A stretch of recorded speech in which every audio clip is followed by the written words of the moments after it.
Okay, so this chapter is about hope. The last chapter we did, chapter 2, is kind of a downer. We looked at the fall of mankind, why there's evil in the world, and the basic answer to that question is because it's our fault. We caused evil to enter the world when we rebelled against God. So this chapter is about our reason for hope. And our reason for hope is grounded in the Hebrew Bible. And when I first saw this chapter, I was really surprised because it deals with a concept that is important in Judaism, but a lot of Christians aren't familiar with it. So that's what we're looking at today. And we did hope, our reason for hope the other day with our hope artwork. So the two main concepts in this chapter, well, I guess there's three, because there's one at the end that we'll do later, but the two main concepts we're doing today is Hesed, and it's pronounced Hesed, not Chesed. Hesed and Covenant.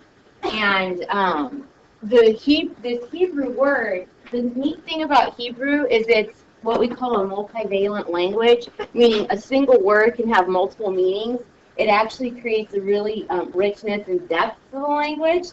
And you see the word here in Hebrew, that's the H, the S, and the D. And it can be translated as mercy, loving kindness,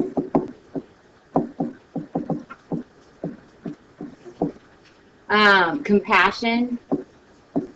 So there's a lot of different ways it gets translated.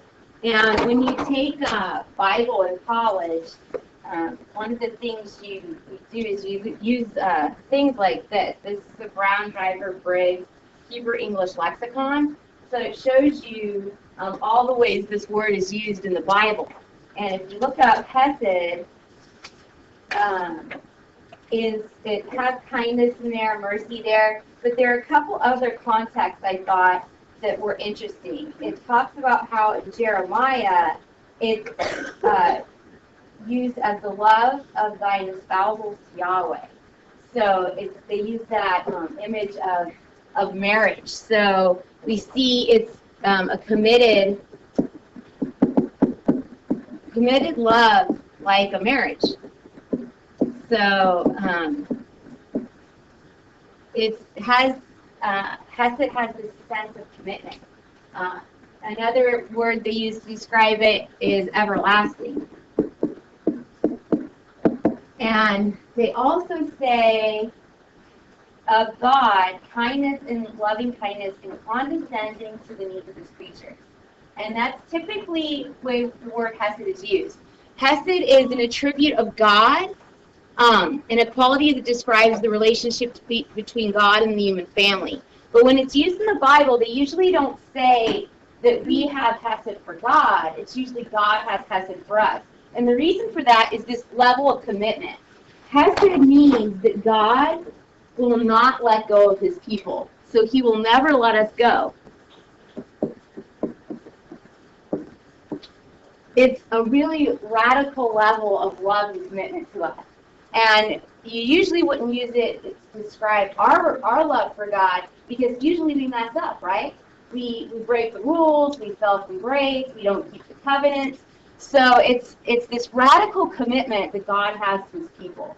And it's this loving kindness, this mercy, this Hesed he has.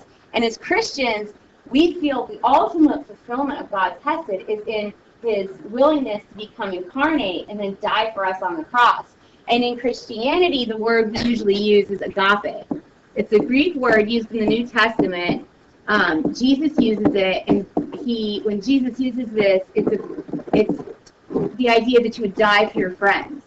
Jesus says, if you really love, he said, you are my friend. And to love your friends means you'll die for them. And if you love me, you'll follow my commandments. So some have argued that Hesed and agape are synonymous. I don't know about that. I think the whole point of agape is to push Hesed to this, what's almost an illogical extreme, that God would become human and die for us.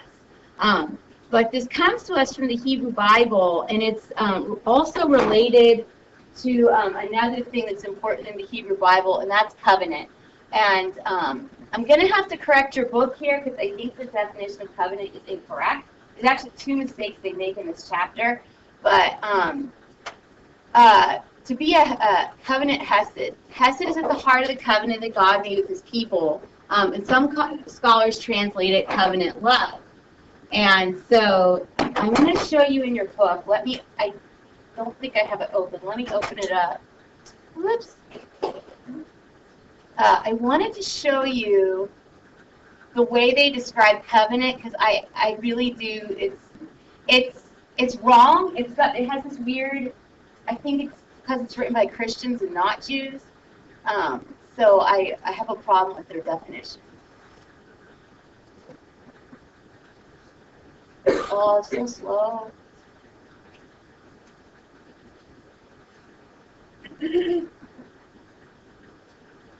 Alright, so in your book on page 49, in describing covenant, it says, Hesed's the heart of the covenant, covenant love. In biblical times, people did not enter into covenant lightly with protected preconditions. A covenant was not an if agreement. The parties did not say, I'll stick with you if you stick with me, or if you do this.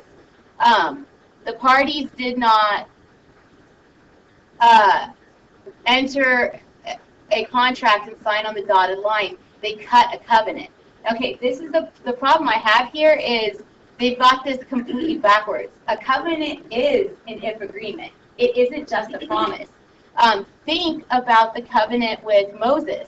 When God makes the covenant with Moses, he doesn't say, look, you're going to have, before that you have the covenant with Abraham, they were given the promised land, but Abraham had to do something. He had to circumcise himself. When we talk about cutting a covenant, that covenant, they literally cut themselves to be part of that covenant. When God makes the covenant with Moses, he doesn't say to Moses, look, I'm going to give you my protection, but you don't have to do anything to me in return. What does he tell Moses you have to do? Remember? 10 Commandments, right? He gives them 10 Commandments, he gives them 10 rules. And so the covenants are contracts. That's the difference between a covenant and a promise. God promises Noah he won't flood the earth again, but Noah doesn't have to do anything to be part of that. So it's not really a covenant, it's more of a promise. The word for covenant in Hebrew is brit, which means to cut. And Hebrew is a really interesting language because they do a lot of wordplay since one word has multiple meanings. And it's not coincidental that the word for covenant means to cut, because when you think of the covenant with Abraham, cutting is involved in it. And a lot of the covenants, they're ratified with an animal sacrifice. This is Abraham. There's two versions of his covenant, and in this one, he's sacrificing these animals after he makes the covenant. So a covenant is conditional. I think your book is wrong there. And the reason why I think Christians often define covenant that way is because when we think of our covenant with Christ, Jesus' covenant is unconditional. You don't have to do anything to be part of the Christian covenant, except for, I suppose, have faith in Jesus and accept him as your Lord and Savior. But covenants are conditional. God says to his people, I want to be in a partnership with you. It's a partnership in which God promises to do things for us, and God has obligations, and we do too. Now, think about that for a second. When we talked about what Hesed was, it was God condescending to his people. Yeah. And notice this, think of this idea. God has an obligation to us when he enters into a covenant with us. That's really crazy. This is the creator of the universe, and he's going to become partners with us. I think because we've always lived in the light of the resurrection, Christians have a really personal connection with God because he was incarnate. But you kind of got to realize what a radical idea this was. In the ancient Near East, people did not think of God as loving. They didn't have covenants with God. They didn't enter into these agreements with God. In fact, they were scared of the gods. That's why they offered sacrifice, to keep the gods happy. think of that creation story in Genesis. When God creates the earth, He creates us last because He loves us. He wants to have a relationship with us. Oh, that's the Hebrew word for covenant. It's brit, B-R-I-T, and it means to cut. Like cutting a deal, cutting a contract. I think we have an expression in English, we cut a deal. You cut a covenant with God, cut a deal with Him. But, like I was saying, in the ancient Near East, their creation story, the people of the Bible also knew, because God revealed Himself to Israel at a certain point in history. The way they understood God before He revealed Himself to Israel was that the gods created us out of the dead bodies of a cosmic war. In the beginning, there was the big daddy god and the big mommy god. They had their kids. Then they got mad at their kids because they were too noisy, and they went to war. And Marduk, the god of the Babylonians, kills the mommy god, who's like grandmother or whatever, slices her body open, and that's how they created the world. And they created people. They took the dead god's blood and they put mud together, and then they created people. And our sole purpose was to be the god's slaves. I mean, think about how that would change the way you view God and yourself. If all you were created out of the remnants of a cosmic war to be a slave. And think about there's also the flood myth that the Babylonians had. Remember when God saves Noah from the flood? That's a sign of mercy. He regretted having to kill all his people. But it said in the Bible they become so bad they couldn't be fixed. And he literally says God regretted what he had to do. But he didn't want to give up on it, so he saved Noah. That's a story of mercy, not of anger. And in the Babylonian creation epic, there's this guy called Utnapishtim. I love that name. I don't know how they come up with that. Utnapishtim. And the gods are mad because, again, the people on the earth have become too numerous, and they couldn't sleep. The ancient Near Eastern gods are lazy, cruel, kind of stupid, and so they get mad because the people are making too much noise, so they're going to wipe out the earth in a flood. And the god of wisdom, Ea, goes to Utnapishtim and tells him to build a boat and save himself. And so what ends up happening is the gods realize that he's survived, and they get mad, and they want to take him out. But at the same time that they realize he's alive, they also start to starve to death. Because in the ancient Near East, the gods had to eat, and once they ate, it was the smoke from the animal sacrifices. So Ea says to his brother gods, he says, you guys are so stupid. Don't you understand? If you kill Utnapishtim, we're going to starve to death. And so they save Utnapishtim not because they love him or want to have a relationship with him. They just save him because so that the people can feed them. And so all of a sudden, you have these people. You have the Hebrews saying a very different thing. They say that, no, God didn't create us to be slaves. He created us to be his sons and daughters. And they say God doesn't, want us to be a slave to us. He wants to enter into a covenant with us. We're going to promise to do things for God, but he's also going to promise to do things for us. That's a crazy idea. In the prophetic writings, when it talks about God's chosen people, the Jews, it says, the Jews are the light of God to the entire world. God chose them so that we could know him. Because the other images of God were dark.